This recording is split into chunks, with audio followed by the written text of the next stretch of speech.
Guys, iwaso na nako ni ako ang avocado guys. Ang katungaan ni guys kay akong gihatag sa ko ang habibi. Konsensya po tag kaon guys nga. Siya wa na to tagaay di ba? Naghihatag na lang akong katunga sa iya guys. Yan no, last na gini siya guys.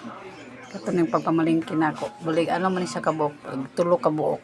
Ginahinay lang ako glamoy. Nangaong ta guys. Kapoy jud guys ay sakit ako ang batang ning sing. Ay usahay manggod sundo. Sundo ko sa akong apo. Sabi tanaw na kong pating sa pika dito ko moagi sa kuan.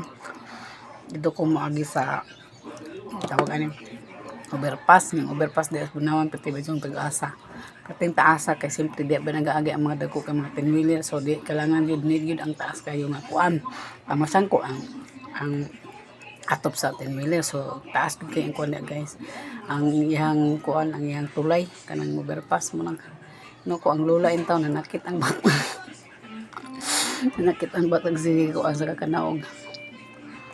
O kanang musakal ako guys kanang tanaw na ko nga traffic daw kaayo. Di ko na mag-alang-alang og kanang kuan kay sus no ko lagi ka makita da guys kay pating dagko nga kuan ang moagi diya. Sa Bunawan. Kabalo ng mga taga Bunawan ni okay sa mga taga Bunawan di ba? Hadlo ko sa itabok ni.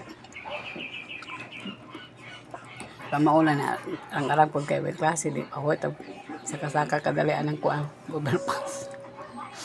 Kapoy ko sa pamaulan akong bugan.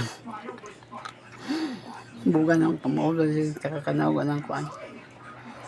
Wala nga baguhan na lang ako ang kuan. Baguhan na akong bugan. Baguhan ang bugan luna. Saka-saka ng overpass. Taas big pro overpass na guys, hangat. Kana laging saka ka dia guys, ang imo laging mata og kanang imong pantay pero siga. at tayo mga onda guys ang panahon guys pati yung iganga guys kasabot yung panahon guys ay daw yung ba ko kami pati ng lingiing wala po niya ba kayo kuan nga lingiing kayo mga onda guys yan mga onda Panumdum lagi sa atong mga kabal na tong content creator ya guys no nga